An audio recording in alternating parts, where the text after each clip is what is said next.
Question number 16, Neeraj, धीरज और शीरज ये 3 partner हैं। Due to some personal financial needs and constant disagreement among them they decided to dissolve the firm. देखिए ये 3 partner हैं, ये फर्म को डिसॉल्व कर रहे हैं। विजय जो कि एक फाइनेंशियल और लीगल कंसल्टेंट है, उसको इन्होंने अपॉइंट किया है डिसोल्यूशन के प्रोसेस को कैरी आउट करने के लिए, और उसने एक रियलाइजेशन अकाउंट ओपन किया है। सारी एसेट्स और लाइबिलिटीज़ को रियलाइजेशन अकाउंट में ट्रांसफर कर दिया गया है। उसके बाद ये ट्रांजेक्शन दिए हैं जिनको हमें रिकॉर्ड करना है। There was an old computer which had been written off from the books. It was estimated to realise 8,000. It was taken by Neeraj at the estimated price less 25%. तो देखिए यहाँ पर एक पुराना कंप्यूटर है जो कि कम्प्लीटली राइट ऑफ किया जा चुका है, मतलब वो अब बुक्स में दिखाई नहीं दे रहा है। इट मीन्स वो अनरिकॉर्डेड एसेट है। इसकी एस्टिमेटेड वैल्यू 8,000 है और इसको एक पार्टनर नीरज ने 25% कम पर ले लिया, मतलब जो एस्टिमेटेड प्राइस है उससे 25% कम पर ले लिया है। तो देखिए कितने पर टेक ओवर किया है नीरज ने इस एसेट को। 8,000 रुपये इसकी एस्टिमेटेड वैल्यू है, 25% कम। तो देखिए 8,000 का 25% मतलब 2,000 कम पर इसने टेक ओवर किया है, मतलब 6,000 रुपये में नीरज ने इस एसेट को टेक ओवर किया है। देखिए एसेट्स का रियलाइजेशन के सीआर से होता है। अगर फर्म कैश में बेचती है तो बाय कैश लिखते हैं, कोई पार्टनर लेके जाता है तो बाय पार्टनर्स कैपिटल। तो यहाँ पर हम क्या लिखेंगे, नीरज कैपिटल अकाउंट। तो हमारी एंट्री बनेगी Neeraj capital account DR to realisation account.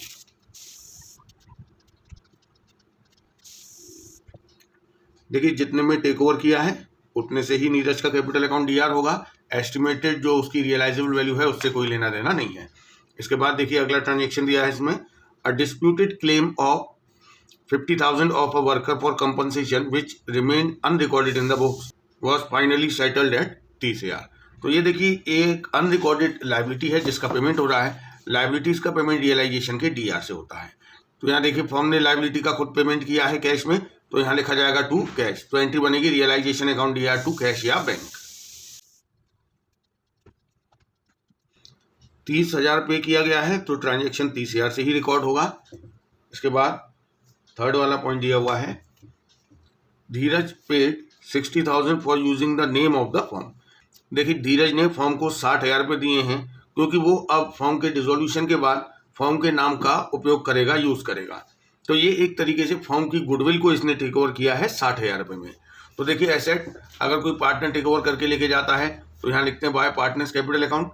तो हम यहाँ लिखेंगे भाई धीरज कैपिटल अकाउंट। तो एंट्री बनेगी Dheeraj capital account DR to realisation. 60,000 रुपये में इसने फर्म की गुडविल को टेक ओवर कर लिया है।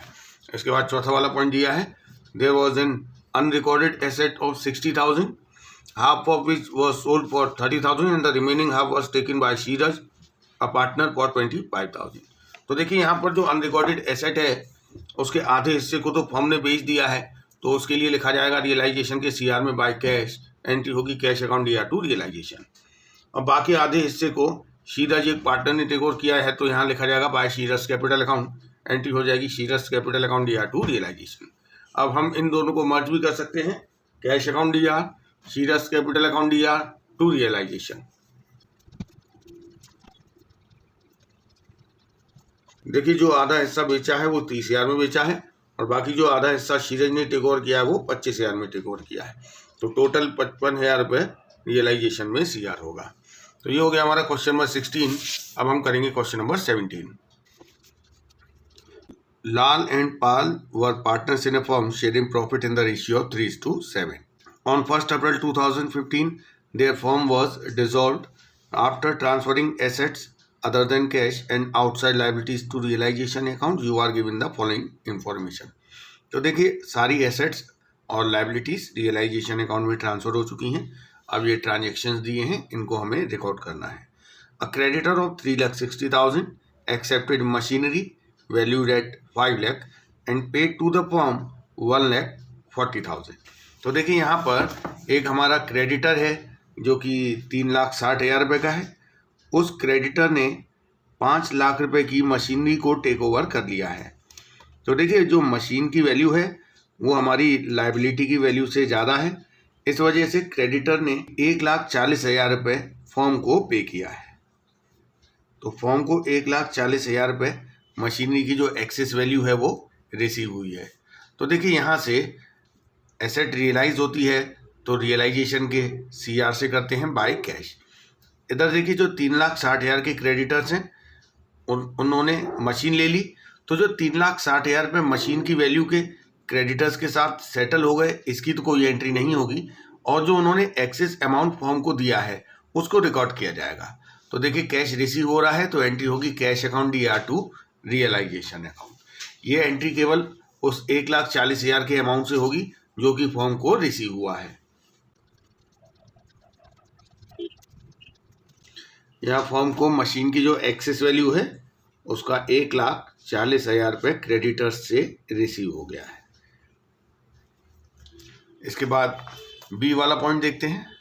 A second creditor for 50,000 accepted stock at 45,000 in full settlement of his claim. तो देखिए यहाँ पे एक क्रेडिटर है 50,000 रुपये का, उसने फॉर्म के 45,000 के स्टॉक को टेक ओवर कर लिया है और वो फुल सेटलमेंट में इसको ले रहा है। इसका मतलब अब फॉर्म को क्रेडिटर के को कुछ भी देने की ज़रूरत नहीं है। हालांकि स्टॉक की वैल्यू 45,000 है, क्रेडिटर 50,000 का है, लेकिन वो फुली सेटल हो गया है। तो अब फॉर्म को ना तो कुछ क्रेडिटर को देना है और ना ही स्टॉक का कुछ अमाउंट रिसीव होने वाला है। तो यहाँ पर हमारी बी वाली की कुछ भी एंट्री नहीं होगी। एसेट और लायबिलिटी आपस में सेटलमेंट हो गया है इन दोनों का, तो इसकी कोई एंट्री नहीं होगी। सी वाला देखते हैं। A third creditor amounted to 90,000 accepted 45,000 in cash and investment worth ₹43,000 in full settlement of his claim। तो यहाँ पर देखिए जो क्रेडिटर है वो 90,000 रुपीज़ का है। क्रेडिटर की वैल्यू है 90,000, उसको कैश दिया गया है 45,000 और बाकी जो 45,000 रह गए उसके बदले में उसने इन्वेस्टमेंट ले लिए हैं।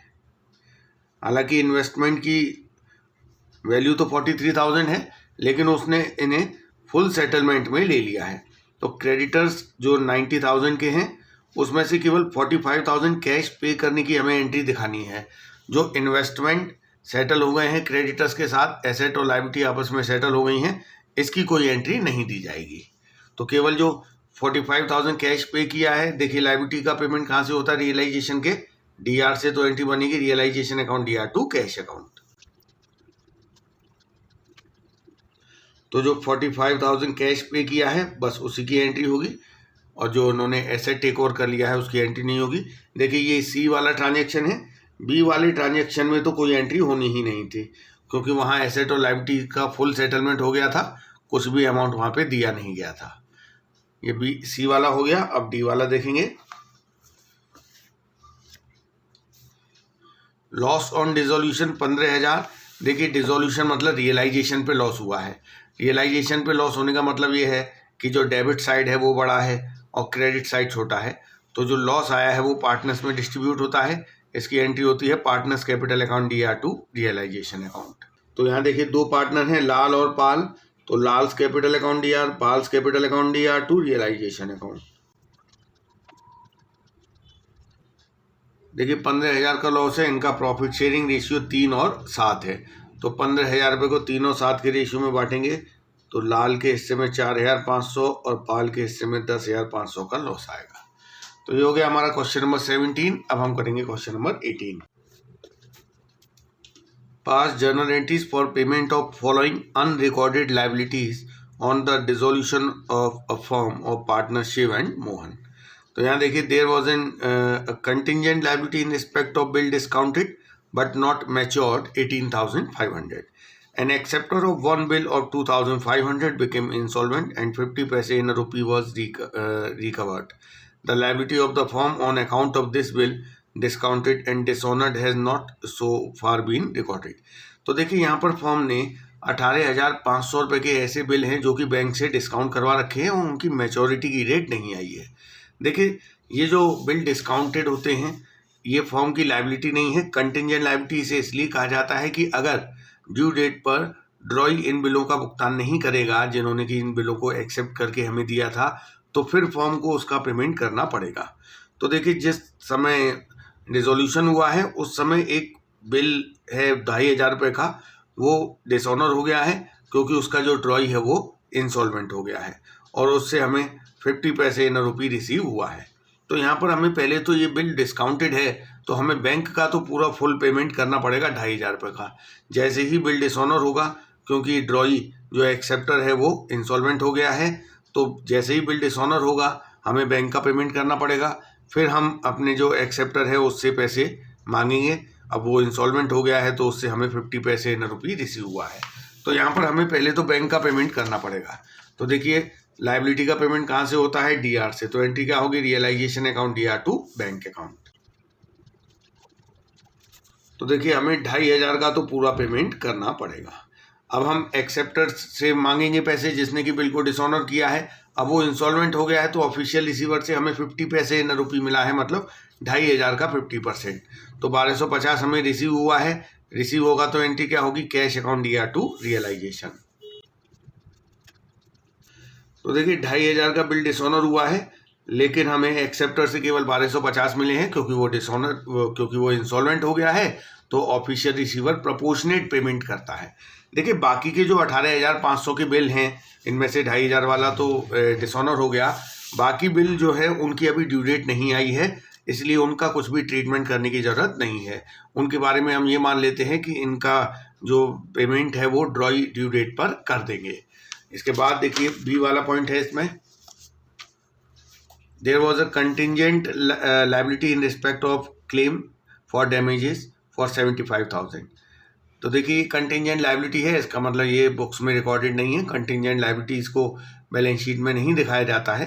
इस लायबिलिटी को 50,000 रुपये में सेटल किया गया है और इसका पेमेंट पार्टनर शिव ने किया है। देखिए लायबिलिटी का पेमेंट रियलाइजेशन को डीआर करके किया जाता है। यहाँ एंट्री होगी रियलाइजेशन अकाउंट डीआर। फॉर्म ने पेमेंट नहीं किया है, फॉर्म की तरफ से पार्टनर शिव ने पेमेंट किया है, तो एंट्री बनेगी realisation account DR to Shiv's capital account. देखिए 50,000 रुपये में लायबिलिटी सेटल हुई है, तो 50,000 रुपये से ही ट्रांजेक्शन रिकॉर्ड होगा। इसके बाद देखिए सी वाला ट्रांजेक्शन देखेंगे। Form will have to pay 10,000 as compensation to an injured employee which was a contingent liability not accepted by the firm. तो देखिए 10,000 रुपये फॉर्म को पे करना पड़ेगा। इस लायबिलिटी को फॉर्म ने एक्सेप्ट नहीं किया था, तो ये लायबिलिटी रिकॉर्डेड तो नहीं है, लेकिन पेमेंट करना पड़ेगा। पेमेंट की एंट्री होगी realisation account DR to cash या बैंक अकाउंट। 10,000 रुपये से फॉर्म को इसका पेमेंट करना पड़ेगा। इसके बाद डी वाला पॉइंट देखते हैं।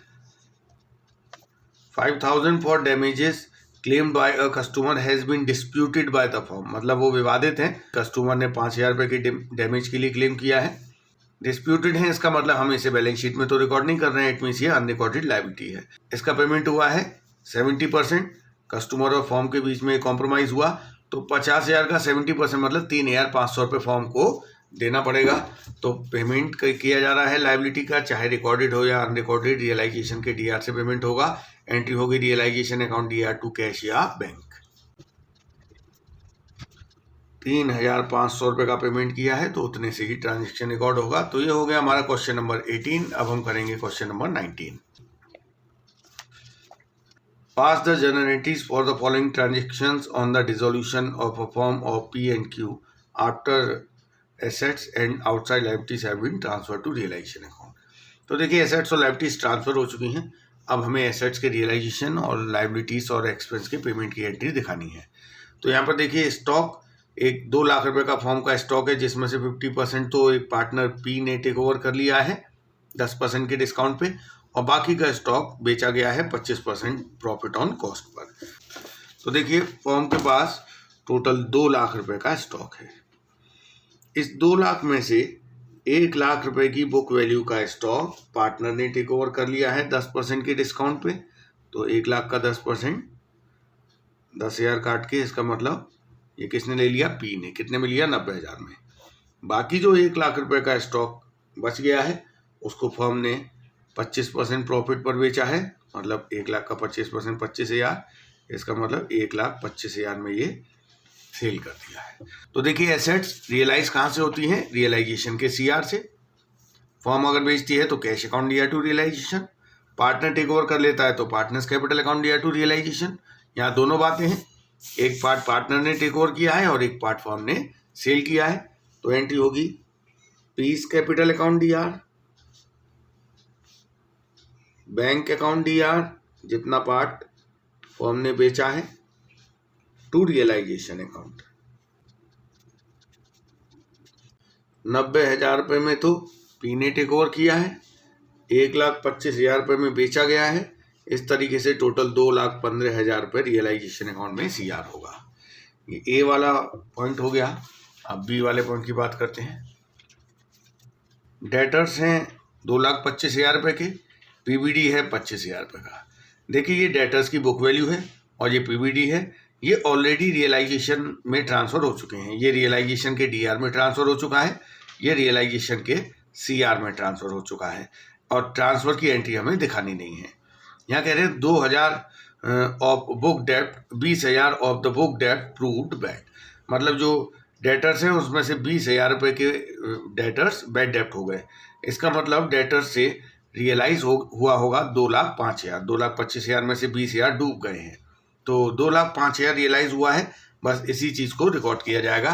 एसेट देखिए कहाँ से रियलाइज होती है, रियलाइजेशन के सीआर से एंट्री होगी कैश और bank account DR to realisation. 2,05,000 रुपये डेटर्स से रियलाइज हुआ है, बस इसी चीज़ को रिकॉर्ड किया जाएगा। इसके बाद सी वाला पॉइंट दिया हुआ है, लैंड एंड बिल्डिंग जिसकी की बुक वैल्यू 12,50,000 रुपये है, sold for 15 lakh through a broker who charge 2% commission. तो यहाँ पर देखिए लैंड एंड बिल्डिंग 15 लाख रुपए में बिकी है, तो एंट्री 15 लाख से ही होगी। लेकिन यहाँ पर ब्रोकर ने कमीशन लिया है, तो देखिए ब्रोकर ने कितना कमीशन लिया है, 2%। तो हमें ये पता करना है कि लैंड एंड बिल्डिंग से कितना रियलाइज़ हुआ है। 15 लाख रुपए में लैंड एंड बिल्डिंग बिकी है, 2% अगर हम कमीशन माइनस कर दें तो 14,70,000 रुपये रियलाइज़ हुआ है। और इसी रियलाइज्ड वैल्यू से ट्रांजेक्शन रिकॉर्ड होगा कैश और bank account DR to realisation account. तो नेट जितना रियलाइज हुआ है 14,70,000, उतने से ही ट्रांजेक्शन को रिकॉर्ड किया जाएगा। ये हो गया हमारा सी वाला पॉइंट। अब डी वाले पॉइंट की बात करेंगे। मशीनरी बुक वैल्यू जिसकी 6 लाख है, ये एक क्रेडिटर को हैंड ओवर कर दी गई है एट अ डिस्काउंट ऑफ 10%। देखिए यहाँ पर इस मशीन को एक क्रेडिटर को दे दिया गया है। इसका मतलब जो एसेट है वो लायबिलिटी के साथ सेटल हो गई है। अब हमें ये तो नहीं पता है कि क्रेडिटर्स कितने के हैं, क्योंकि इससे हम क्या करते कि जो रिमेनिंग क्रेडिटर्स हैं उनका हम कैश पेमेंट कर देते। लेकिन यहाँ पर क्रेडिटर्स की वैल्यू हमें नहीं बताई है, तो हम ये मानेंगे कि ये जो एसेट है वो क्रेडिटर्स के साथ फुल सेटलमेंट हुआ है इसका, तो उस कंडीशन में यहाँ पर कोई भी एंट्री नहीं की जाएगी। इसके बाद देखिए इन्वेस्टमेंट से 125% रियलाइज हुआ है। इन्वेस्टमेंट की बुक वैल्यू 60,000 रुपये है, 125% मतलब 75,000 रुपीज़ इससे रियलाइज हुआ है। इसमें हमारी डी में नो एंट्री होगी। अब ई की बात करते हैं, तो देखिए इन्वेस्टमेंट से कितना रियलाइज हुआ है। इन्वेस्टमेंट की बुक वैल्यू है 60,000, 125% रियलाइज हुआ है, तो 75,000 रियलाइज हुआ है। देखिए एसेट कहाँ से रियलाइज होती है, रियलाइजेशन के सीआर से। तो एंट्री क्या बनी, कैश या bank account DR to realisation. E वाला पॉइंट हो गया। अब एफ वाले पॉइंट की बात करेंगे। देखिए गुडविल है 75,000 और प्रीपेड इंश्योरेंस है 10,000। देखिए गुडविल और प्रीपेड इंश्योरेंस, अब इनसे कितना रियलाइज हुआ ये तो पता ही नहीं है। देखिए गुडविल इंटेंजिबल एसेट है, इससे कितना रियलाइज हुआ है ये हम मानेंगे कि इससे 0 रियलाइज हुआ है। देखिए अगर कोई टेंजिबल एसेट दी है और उसकी रियलाइजेबल वैल्यू नहीं दी है, तो हम ये मान लेते हैं कि जो उसकी बुक वैल्यू है उतना ही हमें उससे रियलाइज हुआ है। लेकिन ना तो गुडविल टेंजिबल है और ना ही प्रीपेड इंश्योरेंस टेंजिबल है, तो हमें मानेंगे कि इनसे कुछ भी रियलाइज नहीं हुआ है, क्योंकि गुडविल इंटेंजिबल है और ये हालांकि prepaid fire insurance current asset है, लेकिन इसकी जब तक रियलाइजेबल वैल्यू नहीं देंगे तब तक हम इससे कुछ भी रियलाइज हुआ है ऐसा नहीं मानेंगे। इसके बाद जी वाला पॉइंट देखिए, ट्रेड क्रेडिटर्स हैं 1,60,000 रुपये के। Half of the trade creditors accepted plant and machinery at N agreed valuation of 54,000 and cash in full settlement of their claim after allowing a discount of 16,000 रुपये। Remaining trade creditors were paid in 90% in final settlement. तो देखिए यहाँ पर हम पहले इसको समझ लेते हैं कि ये जो 1,60,000 रुपये के क्रेडिटर्स हैं इनका हिसाब क्या है। ये 1,60,000 के टोटल क्रेडिटर हैं। इसके हम दो हिस्से कर लेते हैं, एक ये 80,000 वाला हिस्सा और बाकी दूसरा 80,000। देखिए इन्होंने 80,000 में की जो क्रेडिटर्स हैं इन्होंने प्लांट एंड मशीनरी ले लिया है। कितने में प्लांट एंड मशीनरी इन्होंने लिया है? 54,000 में। इस चीज़ की तो कोई एंट्री होगी नहीं क्योंकि लायबिलिटी और एसेट सेटल हो गई हैं, लेकिन फुल सेटलमेंट तो नहीं हुआ क्योंकि क्रेडिटर्स 80,000 के हैं, प्लांट एंड मशीनरी 54,000 में लिया है, तो 26,000 के क्रेडिटर्स का हमें अभी पेमेंट करना है। इन्होंने डिस्काउंट दे दिया 16,000 रुपये का, तो एक्चुअल में पे कितना करना पड़ेगा फर्म को पे करना पड़ेगा इन्हें केवल 10,000 रुपये। ये फर्म को 10,000 रुपये पे करना है और इनका कितना पेमेंट करना है? देखिए इनका 90% पेमेंट किया गया है, तो 90% पेमेंट किया गया है, इसका मतलब उन्होंने 10% का डिस्काउंट दिया है 8,000 रुपये, तो फर्म को कितना पे करना पड़ेगा? 72,000। तो इस तरीके से देखिए फर्म को टोटल क्रेडिटर्स को 10,000 ये पे करना है और 72,000 ये टोटल 82,000 पेमेंट होना है क्रेडिटर्स का। लायबिलिटीज़ का पेमेंट कहाँ से होता है? रियलाइजेशन के डीआर से। एंट्री होगी realisation account DR to cash या बैंक अकाउंट। तो देखिए हम दो भी एंट्री कर सकते थे, इन क्रेडिटर्स का 10,000 अलग से पे कर देते और इनका पेमेंट भी अलग से कर लेते, तो एंट्री तो वही बनती, realisation account DR to bank, दो बार हो जाता। तो यहाँ पे हमने मर्ज करके एक ही एंट्री कर दी है। तो ये जो है ये जी वाले का है, एफ वाले में तो नो एंट्री था। तो ये हो गया हमारा क्वेश्चन नंबर 19। अब हम करेंगे question number 20। Pass journal entries on the dissolution of a firm in the following cases.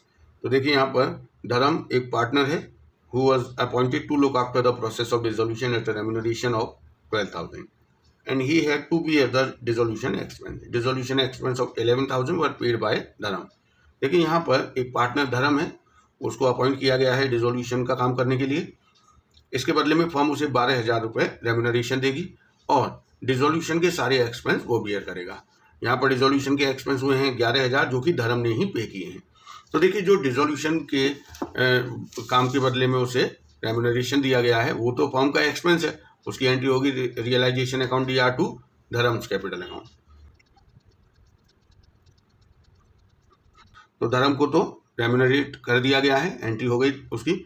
इसके बाद देखिए जो रियलाइजेशन के एक्सपेंस है वो धर्म को बियर करने और उसी ने ही पे किए हैं, तो इसकी कोई एंट्री नहीं होगी क्योंकि realisation expense borne by partner also paid by partner, तो उस कंडीशन में फर्म के अकाउंट पर कोई इफेक्ट नहीं आएगा। तो ये तो हो गया ए वाला पॉइंट। अब बी वाले पॉइंट की बात करते हैं। जय a partner was appointed to look after the process of dissolution and was allowed a remuneration of 15,000. Jay agreed to bear dissolution expense. Actual dissolution expense 16,000 were paid by Vijay, another partner, on behalf of Jay. तो यहाँ पर देखिए firm ने जय को remuneration दी है, तो remuneration की तो यही वाली एंट्री हो जाएगी realisation account DR to Jay's capital account. 15,000 Jay को रेम्यूनरेट कर दिया गया। देखिए इसके बाद जो रियलाइजेशन के एक्सपेंस है वो जय को ही बियर करने हैं, लेकिन रियलाइजेशन एक्सपेंस 16,000 हुए जो कि जय ने पे ना करके एक दूसरे पार्टनर विजय ने कर दिए हैं। जय के बिहाफ पर विजय ने पेमेंट कर दिया है, तो क्या होगा यहाँ पर जय के कैपिटल अकाउंट में से पैसे काट के विजय के कैपिटल अकाउंट में ट्रांसफर किए जाएंगे क्योंकि विजय ने ये एक्सपेंस पे किया है जय के बिहाफ पे। तो जय के कैपिटल में से पैसा कटेगा, इसका मतलब जय का कैपिटल अकाउंट डीआर होगा और विजय के कैपिटल अकाउंट में पैसा जाएगा तो विजय का कैपिटल अकाउंट सीआर हो जाएगा। तो यहाँ हमने नरेशन दे दी realisation expense paid by Vijay on behalf of Jay. तो ये 16,000 जय के कैपिटल में से कट जाएंगे और विजय के कैपिटल अकाउंट में पहुंच जाएंगे। देखिए ये एक्सपेंस जो 16,000 है ये फर्म के रियलाइजेशन अकाउंट में डीआर नहीं होगा क्योंकि ये एक्सपेंस फर्म को बियर नहीं करना है। 16,000 ये जय का एक्सपेंस है, जय ही बियर करेगा, इसीलिए उसके कैपिटल अकाउंट में डीआर हुआ है, उसकी जगह विजय ने पेमेंट किया है, इस वजह से। ये हो गया बी वाला पॉइंट। अब हम सी वाले पॉइंट की बात करेंगे। Deepa, a partner, was to look after the process of dissolution and for this work she was allowed a remuneration of 7,000. Deepa agreed to bear dissolution expense. Actual dissolution expense 6,000 paid from the firm's bank account. तो देखिए दीपा को पहले तो remuneration देनी है, remuneration की यही वाली एंट्री होगी, क्योंकि रेम्यूनरेशन देना किसी पार्टनर को ये फॉर्म के लिए एक्सपेंस है, तो रियलाइजेशन में डीआर होगा, realisation account DR to Deepa's capital account. 7,000 रुपये दीपा को रेम्यूनरेशन दे दिया गया। इसके बदले में अब दीपा रियलाइजेशन के एक्सपेंस को बियर करेगी, और रियलाइजेशन के एक्सपेंस हुए 6,000, तो ये दीपा को बियर करने हैं, इसीलिए ये जो 6,000 रियलाइजेशन एक्सपेंस है ये रियलाइजेशन अकाउंट में डीआर नहीं होगा, लेकिन दीपा के ब्याह पे फर्म ने पे किया है, इसलिए ये जो 6,000 रुपये है ये दीपा के कैपिटल अकाउंट में से काट के ही पे किए जाएंगे। तो इसकी एंट्री होगी Deepa's capital account DR to bank या कैश अकाउंट। यहाँ हम नरेशन दे देंगे, being realisation expense paid by firm on behalf of Deepa. तो ये सी वाला पॉइंट हो गया। अब हम डी वाले पॉइंट की बात करेंगे। देखिए यहाँ पर देव एक पार्टनर है, वो डिसोल्यूशन का काम देखेगा, 7,500 रुपये उसे दिए जाएंगे। He took away stock of the same amount as his commission, this stock has already been transfer to realisation account. तो देखिए यहाँ पर देव को डिसोल्यूशन का काम करने के बदले में 7,500 रेम्यूनरेशन दिया गया है, तो इसकी एंट्री क्या होगी? देखिए रेम्यूनरेशन देने की entry realisation account DR to Dev's capital account, 7,500 इसे रेम्यूनरेशन दिया गया है। अब देखिए रेम्यूनरेशन के बदले में देव ने क्या किया, वो स्टॉक को टेक ओवर करके लेके गया है। देखिए जब कोई पार्टनर किसी एसेट को टेक ओवर करता है तो उस कंडीशन में एंट्री होती है रियलाइजेशन के सीआर में बाय पार्टनर्स कैपिटल अकाउंट। तो 7,500 रुपये में देव ने स्टॉक ले लिया है, तो एंट्री होगी Dev's capital account DR to realisation. तो 7,500 में देव ने स्टॉक टेक ओवर कर लिया। देखिए यहाँ पर रियलाइजेशन अकाउंट डीआर टू देव है और यहाँ देव टू रियलाइजेशन है।